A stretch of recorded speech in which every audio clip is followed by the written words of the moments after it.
បាទសួស្តីបងប្អូនទាំងគ្នាថ្ងៃនេះត្រូវជាថ្ងៃអាទិត្យថ្ងៃទី24ខែ5ឆ្នាំ2026បាទថ្ងៃនេះយើងមកជជែកគ្នាលេងតិចអំពីទ្រព្យបាទប្រធានបទទ្រព្យសម្បត្តិបាទយើងទ្រព្យសម្បត្តិហ្នឹងយើងផ្ដោតទៅលើទ្រព្យសម្បត្តិស៊ីលុយនិងទ្រព្យសម្បត្តិបង្កើតលុយបាទឥ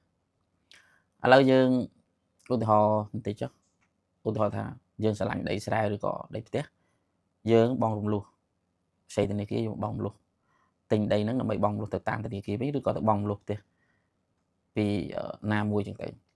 ឧទាហរណ៍ថាយើងខ្ចីធនាគារទៅទិញដីស្រែតម្លៃ$15,000ចុះតែមកយើងធ្វើការធម្មតាដើម្បីរកទៅសងធនាគារវិញហើយ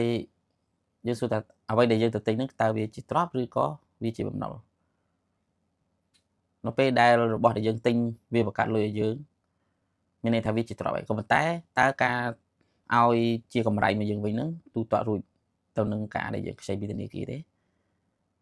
អានឹងទី1ហើយទី2តើយើងរត់រួចនៃការដែលយើងទៅខ្ចីធនាគារដែលមកទិញដីនឹងតែទេបើសិនជាយើងជាប់បំណុលឬក៏យើងសងគេហើយនៅសល់30% 50% ទៅ 70% អញ្ចឹងកាលណាដែលយើងនៅ 70% 30% យើងមានលទ្ធភាពបង់បន្តបើសិនជានៅសល់ប៉ុណ្ណឹងអញ្ចឹងបងប្អូនត្រូវតែរកវិធីដើម្បីបង់បន្តដើម្បីដាច់ហើយបើយើងបង់ហើយនៅសល់ត្រឹម 50% តែយើងអស់លទ្ធភាពអាហ្នឹងជា 50% ដែលយើងត្រូវគួរតែបោះបង់ចោលឬក៏បន្តតែបើយើងបង់ហើយវានៅសល់ 70% ទៀតតែបញ្ហាសេដ្ឋកិច្ចរបស់យើងមិនល្អបងប្អូនជាយថាហេតុត្រូវតែបោះបង់ដាច់ខាតបាទបើសិនជាទុកទ្រព្យសម្បត្តិហ្នឹងនឹងមកស៊ីយើងអស់ហើយនៅពេលដែលយើងសងបំណុលធនាគារអស់ដីក៏អស់លុយដែលយើងបង់ក៏អស់ហើយអ្វីដែលយើងសងគឺបាត់ហើយទៅទេអាហ្នឹងទី1បាទហើយម្យ៉ាងទៀតបើសិនជាយើងធ្លាក់ក្នុងអន្ទាក់ហ្នឹងហើយបងប្អូនតែងតែស្ដាយឧទាហរណ៍ថា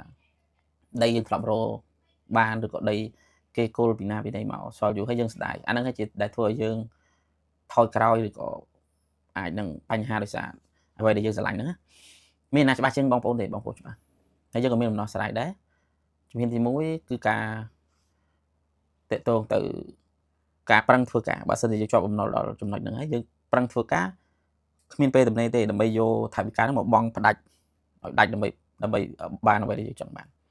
ទី2ពឹងពាក់បងប្អូនឬក៏មិត្តភ័ក្តិដទៃ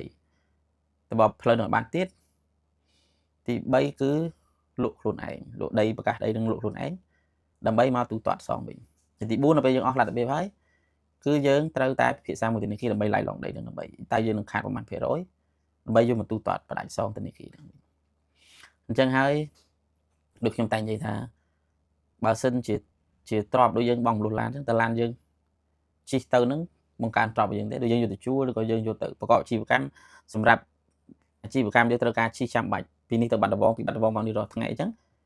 វាជាទ្របហើយបាទអញ្ចឹងហើយយើងគួរតែសិក្សាច្បាស់ថាតើយើងក្នុងកម្រិតណា 30% 50% ឬក៏ 70%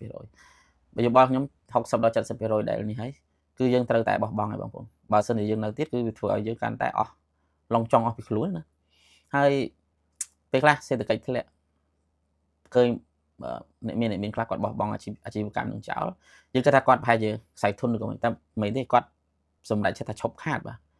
ឈប់បន្តរបរហ្នឹងដោយសារវាទៅលេងលុយសារសេដ្ឋកិច្ចធ្លាក់ចឹងនៅពេលណាដែលសេដ្ឋកិច្ចធ្លាក់គឺអ្នកមានលុយគាត់យកលុយទៅដាក់ធនាគារដើម្បីយកការប្រាក់ចឹងធនាគារខ្លះនៅពេលដែលសេដ្ឋកិច្ចធ្លាក់គឺគាត់ត្រូវការសាច់ប្រាក់ដែរគាត់ឲ្យអត្រាការប្រាក់ខ្ពស់អាចមានដល់5 6 7% ក្នុងមួយឆ្នាំបាទតែក្នុងមួយឆ្នាំដំបូងហើយអាចឲ្យខ្ពស់ដើម្បីគាត់ទទួលបានអ្វីដែលយើងសន្សំហ្នឹងហើយនៅពេលដែលសេដ្ឋកិច្ចល្អវិញអ្នកមានលុយគាត់ខ្ចីលុយឬក៏យកលុយពីធនាគារមកវិញដើម្បីមកចងការប្រាក់ឲ្យយើងនៅក្នុងរូបភាពផ្សេងដូចជាចងការសាច់ប្រាក់មានទ្រព្យប្រចាំឬក៏គាត់ទៅបង្កើតធ្វើបងដីធ្លីផ្ទះដើម្បីបងលុយឲ្យយើងគាត់យកពីធនាគារមកអាច 4% 5% បន្តមកគាត់យកបច្ចេកយើង10ទៅ11 12% ក្នុងមួយឆ្នាំបាទអញ្ចឹងហើយរូបភាពអ្នកមានលុយគាត់ធ្វើបែបហ្នឹងបាទដោយថាឧទាហរណ៍សម្រាប់គាត់ចងការមកឲ្យយើងរូបភាពច្រើនដូចជាបងលុយសម្ភារៈប្រើប្រាស់លំនៅឋានដីធ្លីឬក៏អ្វីផ្សេងទៀតតាមរូបភាពដែលពួកគាត់គិតឃើញអញ្ចឹងហើយការរបបការរកស៊ីទទួលទានរបស់អ្នកមានគឺគាត់មិនឃើញឱកាសច្រើន បើសិនជាមើលទៅមិនទៅមើលគាត់បោះបង់ហើយគាត់រលដំណោះស្រាយផ្សេងគាត់បន្តឈប់ខាតបាទតែបើថានៅទៅរួចគាត់រលទៅអញ្ចឹងហើយអ្វីដែលចង់ចែកម្លែកថ្ងៃនេះមានតែប៉ុណ្្នឹងទេបងប្អូនដោយសារតែខ្ញុំមិនសូវប្រកែករៀបរាប់ដូច្នេះហើយវាមិនសូវជាក្បោះក្បាយមែនទេសង្ឃឹមថាបងប្អូនអាចយល់ខ្លះៗទៅខ្ញុំនឹងព្យាយាមស្វែងរកអ្វីល្អៗដើម្បីចែកម្លែកបងប្អូនអស់គ្នាទៀតដើម្បីជាប្រយោជន៍ក្នុងការជីវិតរស់នៅសប្តាហ៍ថ្ងៃយើងដើម្បីឲ្យវាមានភាពប្រសើរឡើងទាំងអស់គ្នាបាទអរគុណបងប្អូនសម្រាប់ការទស្សនាបាទអរគុណ